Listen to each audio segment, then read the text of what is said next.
¿Se ha equivocado el City con el fichaje de Semenyo? Hoy en Outliers lo analizamos.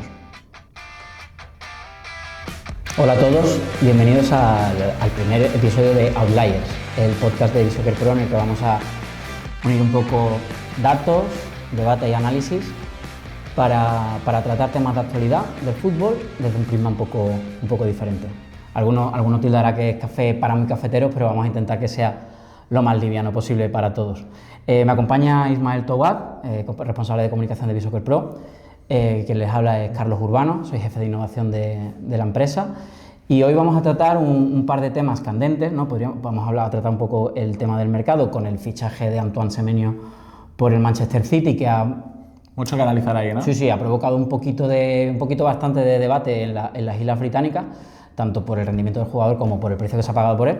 Y en la segunda parte del episodio vamos a hablar de la Asociación Deportiva Ceuta, de su gran primera vuelta en la Liga Hypermotion, pero qué es lo que nos dicen los datos sobre las posibilidades reales de que el Ceuta acabe no solamente cerca de playoffs, sino en la parte superior de la tabla de una de las categorías de fútbol más complicadas de Europa. Isma, yo te quería preguntar, ¿a ti qué te parece lo de Semenyo, lo que se ha pagado por él en este mercado de enero? Bueno, a priori, sin entrar mucho en detalle o las primeras fotos, ¿no?, que podemos ver del futbolista una vez que el City anuncia el fichaje, es que parece una buena incorporación, ¿no? Parece sí. Que amplía la variedad del equipo, ¿no? Da otra amplitud de recursos al ataque del City. Pero si entramos en el precio, quizás pues estamos hablando de otra cosa, ¿no? Al final está la calidad del futbolista, lo que puede aportar y lo que se ha pagado por él. Entonces, bueno, ahí creo que es un poco donde quizás puede chirriar un poco esa incorporación en los términos económicos, lo que se ha movido, porque además viendo datos y hablando entre nosotros podemos ver que quizás no sé si era lo que necesitaba el equipo, ¿no?, que dirige Pep Guardiola y que está tratando de volver a ganar una Premier que se le está resistiendo este año. Sí, por poner un poco en contexto a aquellos espectadores que no estén a lo mejor muy puestos en la Premier League o que no sigan tanto la Liga Británica, en noviembre, todo esto empieza en noviembre, cuando The Athletic, David Ornstein concretamente, saca una exclusiva en plena ventana FIFA, en la última ventana de clasificación para el Mundial, en la que desvela que el Bournemouth, en la última renovación a Semenyo, incluyó una cláusula de rescisión en el contrato del jugador que solamente se activaría durante las 2 primeras semanas del actual mercado de enero, ¿no? Entonces, claro, hubo mucha gente, lo digo porque yo sigo mucho la información de allí, soy ávido consumidor de la Premier League. ¿Te gusta mucho la Premier, eh? Sí, honestamente es súper entretenida, pero ya no solamente por lo deportivo, sino por el contexto general, ¿no? Todo lo que se mueve a nivel de empresarial, business y tal. Pero es cierto que mucha gente lo veía como una estratagema del Bournemouth por sacar tajada, ¿no? Es decir, tenemos este activo, hemos hecho un verano espectacular de ventas, se ha ido Huijsen, se ha ido también Zabarni, se han ido un montón de jugadores por casi 120 millones de libras, una barbaridad de dinero. He llegado a leer como que era una decisión premeditada de Bournemouth para provocar un mercado. Claro, para crear un mercado que no existía, porque aunque existía un interés por Semenyo, no existía ese interés súper concreto, ni que en verano se hubiese formalizado, ni hubiese habido algún movimiento.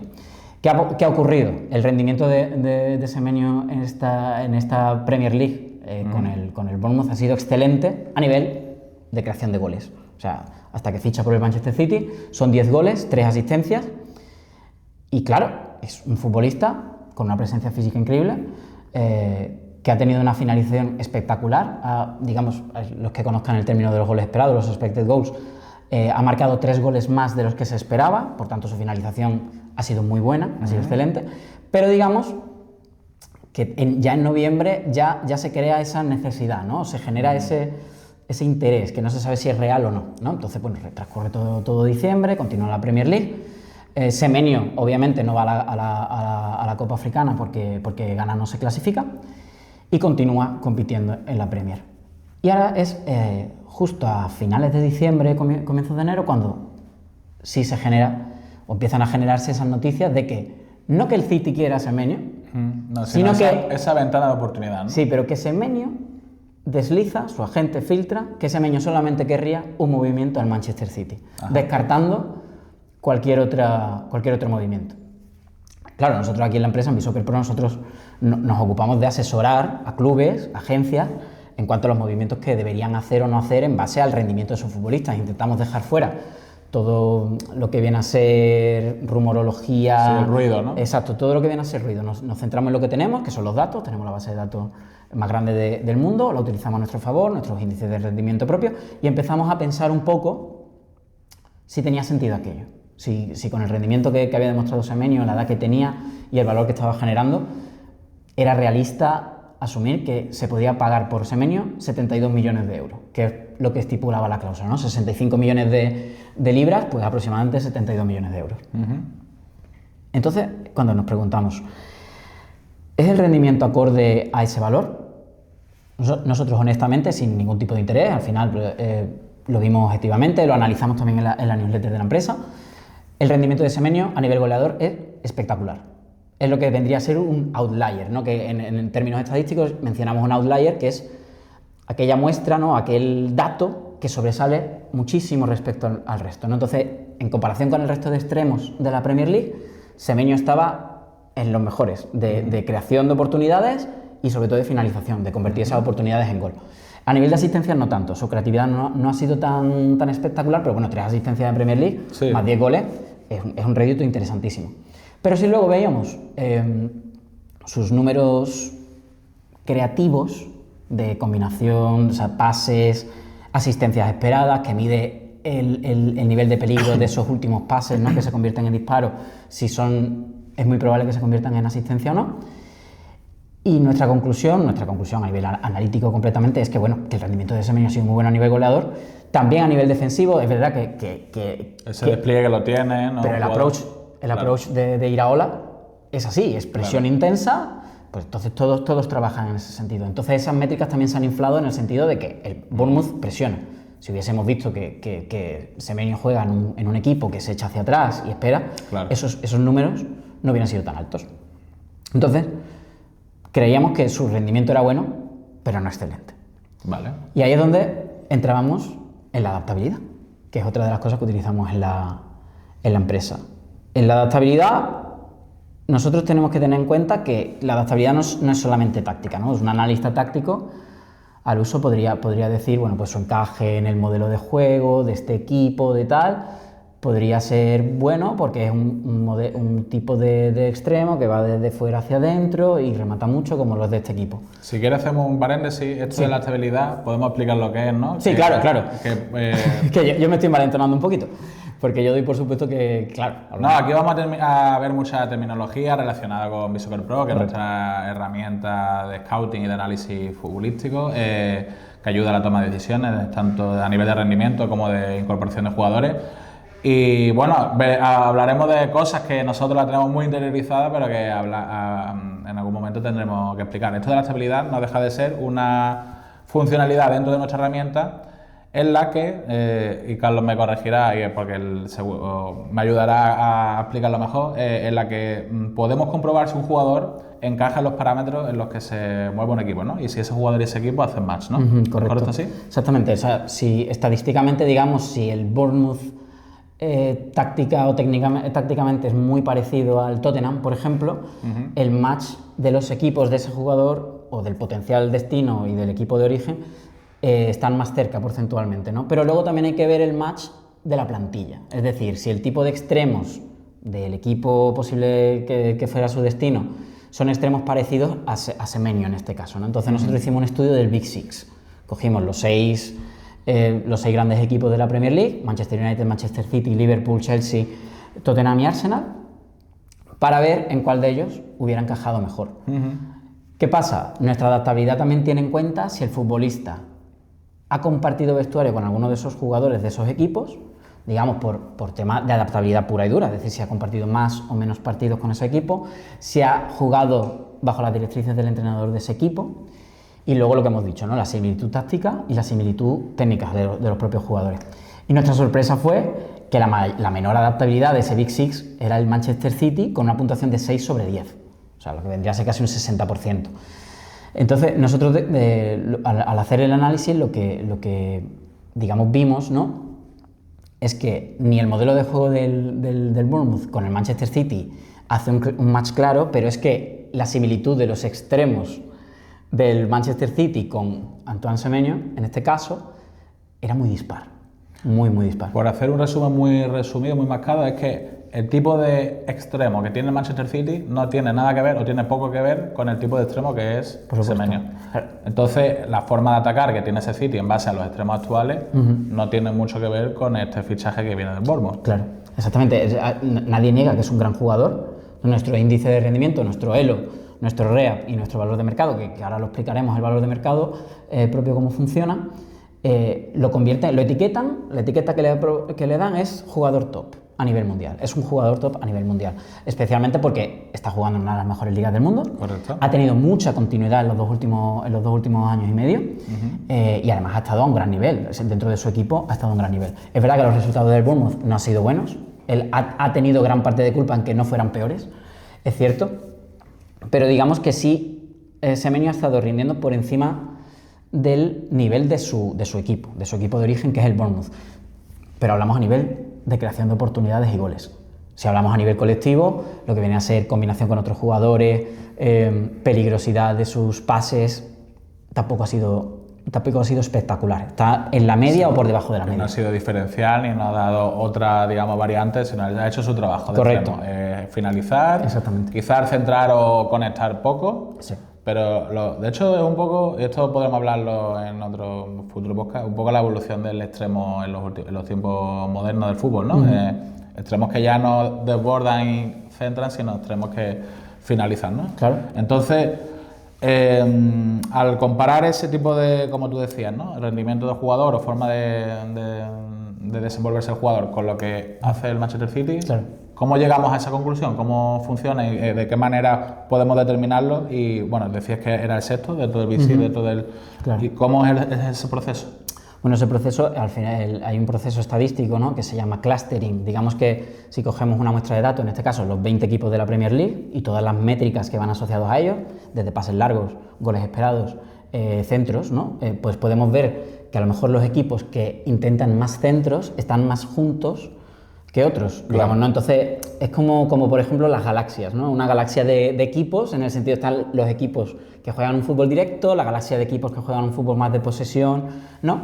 Y no deja de ser, por ejemplo, que el City está en la galaxia de los clubes menos directos de la Premier League, aunque su estilo de juego ha variado en el último año y pico para adaptarse a las nuevas exigencias del campeonato, y en la galaxia de los equipos más directos está el Bournemouth de Iraola. Entonces, ahí es donde la adaptabilidad de Semenyo, hay una ruptura entre el Arsenal, Chelsea, si no recuerdo mal, el Arsenal es el primero de la clasificación, y luego hay una ruptura total hasta el City, ¿no? Entonces ahí se explica que tanto la diferencia de jugadores como la diferencia táctica del modelo de juego hacían de Semenyo un fichaje extraño. Vale. A nivel deportivo. A nivel deportivo, no, de rendimiento es un gran jugador. Es un gran jugador. Al Betis le vendría espectacularmente bien, sobre todo con la crisis. Esta cuña del Betis es que, bueno, ya conoceremos a Carlos, es bastante... Pues si la dirección deportiva del Betis me está escuchando y algún consejo le sirve, pero es cierto que según seguíamos la saga, nos extrañaba mucho un fichaje de tantísimo dinero a mitad de temporada, ¿no? Entonces esto podía responder a dos cuestiones. Claro, esto es porque si vemos que no es el fichaje, digamos, más adecuado a nivel futbolístico, según los datos, ¿por qué el City paga eso, no? Claro. Es la pregunta que nos hacemos, ¿no? Claro, hay que indagar un poco en eso. Entonces, para saber por qué el City paga tanto, lo primero es salirse de los datos y ver qué es lo que está pasando. Que también son datos, porque al final todos los fichajes que se hacen los tenemos registrados, tenemos nuestra herramienta de transfers también, que se hace un registro de cada fichaje, el tipo de fichaje, en qué fecha y por qué valor.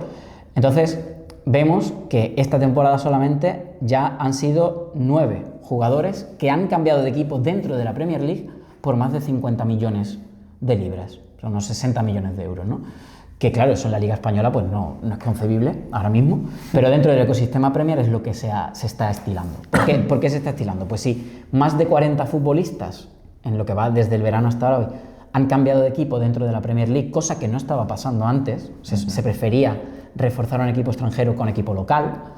Ahora pasa lo contrario. ¿Por qué? Porque los clubes Premier básicamente están pagando una tasa por tener experiencia Premier. Es decir, yo necesito un jugador que se adapte ya a la competición, al ritmo de la competición y que nos aporte ya. En ese caso, Semenyo cumple ese requisito. ¿Cumple el requisito técnico? Desde el punto de vista goleador parece ser que sí, desde un punto de vista combinativo, no. Pues si lo comparamos con los extremos que tiene ahora mismo, por ejemplo, Jeremy Doku es un futbolista súper creativo, que llega muchísimo al área, no solamente para rematar, sino para dar asistencias, para conseguir pases, para sus compañeros, generar ocasiones, para terceros. Y Semenyo, lo que ha generado ha sido para él prácticamente. Claro. Y también le han generado a él porque se ha convertido en la referencia del Bournemouth. Entonces, este fichaje responde a dos necesidades. Una, experiencia Premier y rendimiento inmediato en una temporada en la que el City tiene muy complicado disputar el título, pero parece ser que es el único que puede plantarle cara al Arsenal pese a su mala racha de resultados actual. Y la segunda es adaptarse a una vida en la que Haaland ya no puede ser la única referencia en ataque. Porque es verdad que ha dado grandísimos resultados Haaland, es un goleador espectacular, es un futbolista que no tiene parangón ahora mismo en ese sentido, pero es verdad que es muy fácil de neutralizar, cada vez más fácil de neutralizar, porque está muy solo. Entonces, esto debe responder, y parece responder, o al menos así lo indican los datos de pases largos, pases progresivos, ¿no? Que el City está tendiendo a un fútbol más directo, sin ser el equipo de los equipos más directos de la Premier, sino todo lo contrario, pero está tendiendo más al contraataque, está tendiendo más a balones que rompen líneas, ¿no? Directamente, sin necesidad de pasar por 4 o 5 jugadores antes. Entonces, mi sensación, ¿no? Habiendo visto muy poco de Semenyo en el City, apenas 3 partidos, 2 de ellos de Copa y uno de Premier League, que fue la derrota contra el Manchester United. Y solo marcó los 2 de Copa. Exactamente. Que, bueno, solo. Es decir, solo, tiene mucho mérito. Ha marcado 2 goles en 3 encuentros, pero marcó ante un equipo de una categoría muy baja, al que metieron 10 goles, en fin. Exactamente. Quiere decir eso que ahora mismo parece que esa adaptación puede tardar un poquito a la nivel Premier, ¿no? Cuando empiece a lo que es a coger más rendimiento en la liga.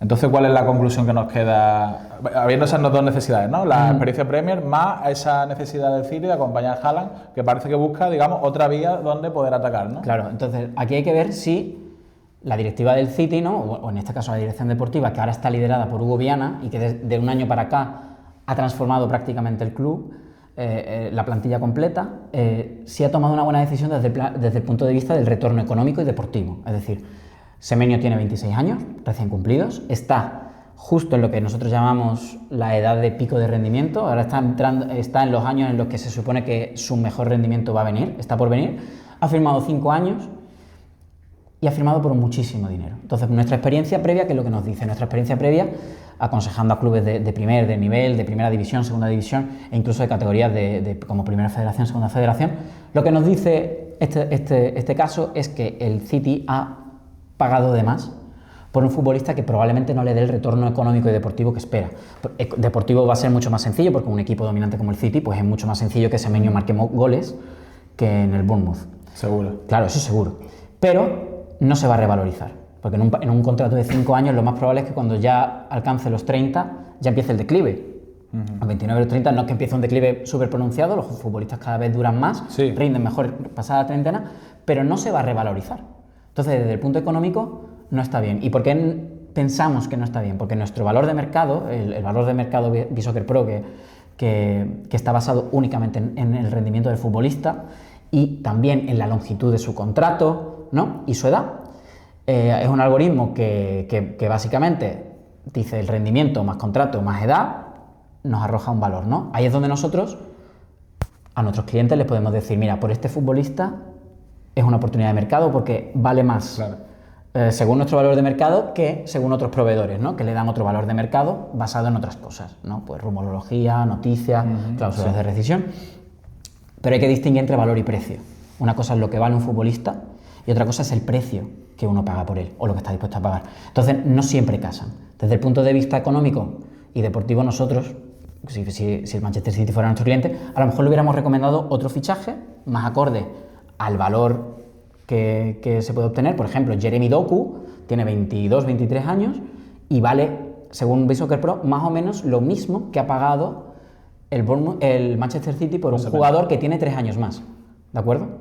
Entonces, tenemos que tener en cuenta que valor y precio no son lo mismo y que jugadores, según nuestros datos, según nuestras proyecciones de mercado, jugadores como Semenyo, que están en el percentil 75 en cuanto a Elo y su posición, la media del valor de mercado sería entre 46 y 50 millones de euros. Entonces, sí, yo creo que esa tasa Premier pesa mucho en las cuentas del City, que recordemos, ha tenido que pagar a Marc Guehi a plazos, va a pagar a Marc Guehi a plazos, va a pagar a Semenyo a plazos para poder darle cabida a Marc Guehi este mercado de invierno, tanto a nivel de salario como en el traspaso de 20 millones de libras. También para cumplir con las reglas, ¿no? Entiendo. Correcto, para cumplir con las cada vez más exigentes reglas económicas de la Premier League. Pues creo que ha quedado bastante claro que Semenyo nos gusta. Nos encanta, jugadorazo.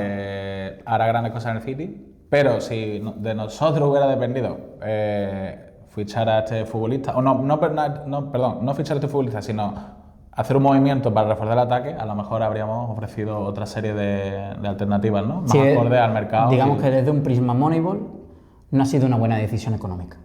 Correcto. Deportiva seguro, pero económica no creo. Bueno, el City, alguien dirá, bueno, es que el City se lo puede permitir, ¿no? Quiere decir, esa Premier, claro. Al final, no es que ellos no necesiten de grupo, o sea, de apoyo o de asesoramiento, que evidentemente sí, de hecho son los clubes que más trabajan con este tipo de herramientas, ¿no? Sí. Y este tipo de perfiles.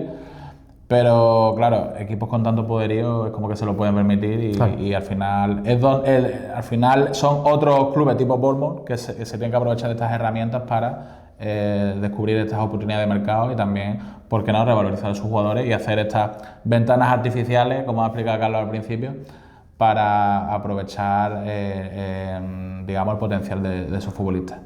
Y bueno, pasamos al siguiente tema, ¿no? Yo creo que esto ha sido muy interesante, muy formativo.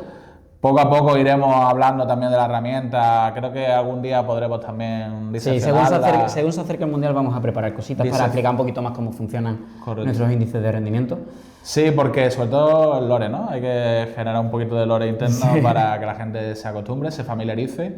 Y ahora vamos con una de las sorpresas de segunda división, ¿no? De la Liga Hypermotion. Sí, una de las grandes historias de esta temporada. Pasamos de la élite, de la crema del Manchester City al barro de la hypertension, porque está, bueno, como todos los años, ¿no? Está súper emocionante. Para mí es, junto al Championship, la liga más competitiva de Europa.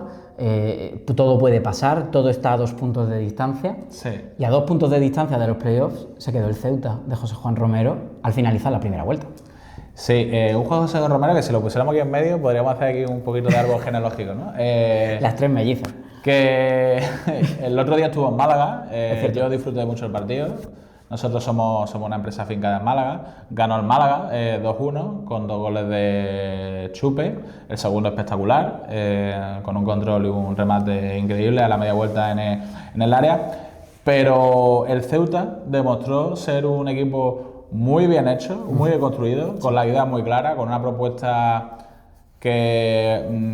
efectiva que se vio casi nada más empezar con un gol de Kuki Salazar tras un córner, pero que a pesar de los goles y de que el Málaga se remontara, nunca se dejó llevar, lo tuvo claro, estuvo el empate rondando y digamos que eso da todavía más mérito a la victoria del Málaga.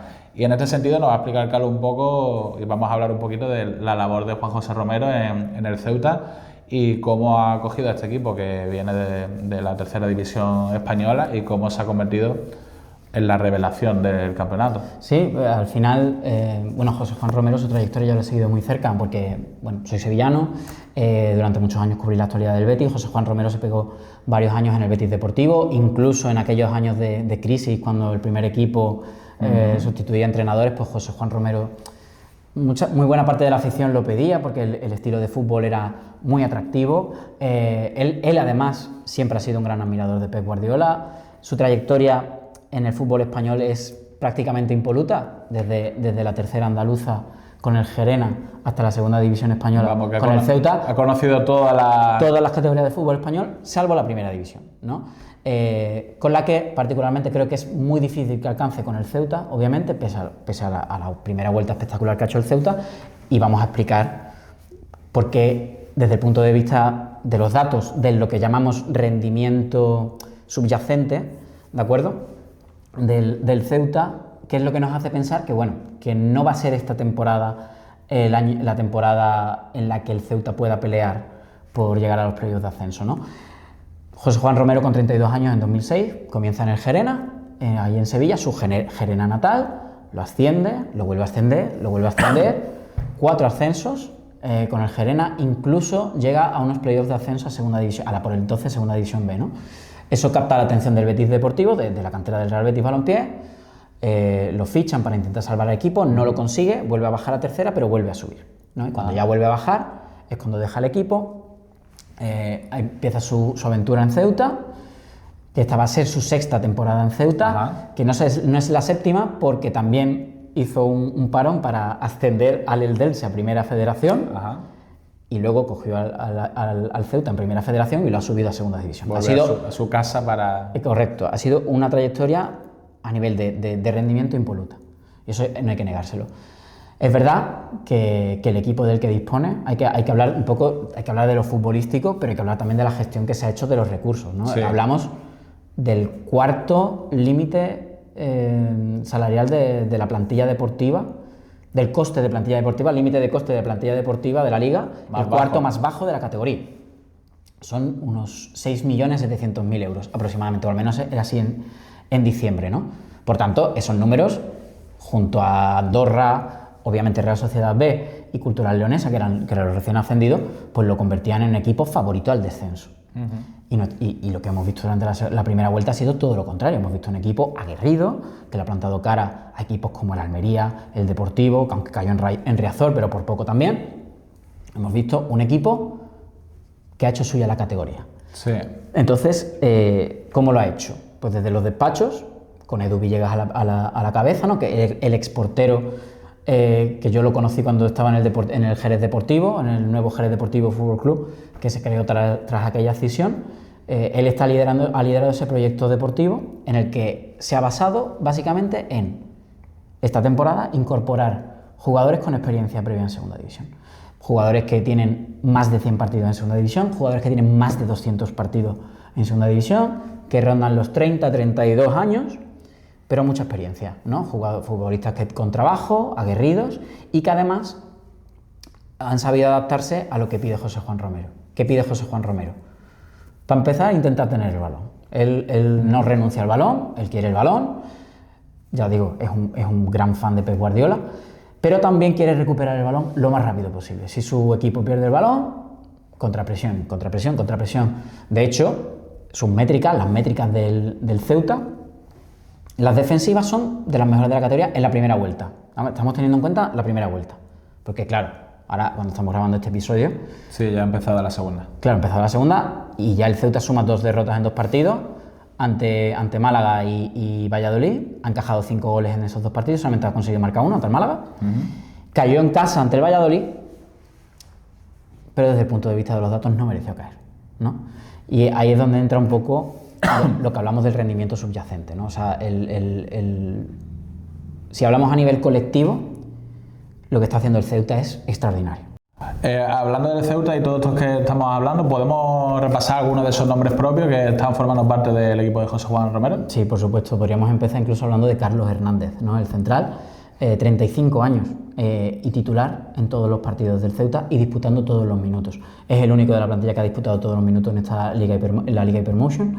Pero también podemos hablar del lateral izquierdo, José Matos, titular indiscutible, desplazando a Redru, viejo conocido de José Juan Romero también en las categorías inferiores del Betis, igual que se ha desplazado a Pedro López, que también estuvo con él en el Betis. El único viejo conocido de la cantera del Betis, que también ha sido un nombre propio este año, obviamente es Marcos Fernández, el máximo goleador del equipo, con 5 goles. Y Kuki Salazar, por ejemplo, que también marcó el otro día. Entonces, el Ceuta tiene muchos nombres propios. Pero ¿qué es lo particular de este Ceuta? Lo que decíamos, ¿no? El colectivo prevalece, pero a nivel individual, estadísticamente no hay un outlier, no hay un futbolista que destaque en una métrica concreta sobre el resto. Son todos jugadores que están rindiendo en la media de la categoría. No es ni por debajo ni por encima, están rindiendo más o menos en la media. ¿Qué significa esto? Pues que están rindiendo en la media, pero han situado durante la primera vuelta el Ceuta arriba.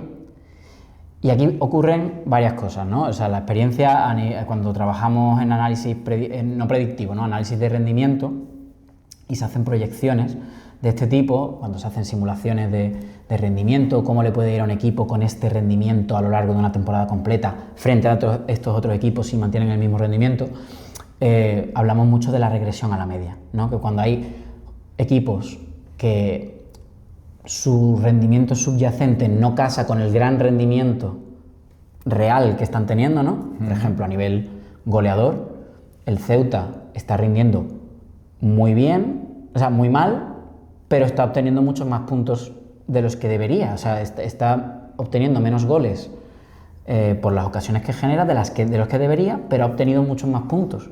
Entonces, eso en algún momento... Esto se debe a porque a nivel defensivo ha funcionado mejor. Correcto. Quiero decir, hablamos de que estos futbolistas están en la media segunda, pero porque ellos están encima de su media particular. No sé, ¿cómo podemos explicar que el Ceuta ha rendido? No vamos a decir que va a rendir, porque eso al final, aunque las proyecciones existen y tienen valor, ¿por qué podemos hablar de que el Ceuta ha estado un poco o mucho por encima de lo que se esperaba de ellos? Vale, para empezar, terminan la primera vuelta con una diferencia negativa de un gol, ¿vale? Es el séptimo equipo que menos goles ha recibido durante la primera vuelta en la Liga Hypermotion. Sin embargo, es el cuarto que más goles esperados a portería ha recibido.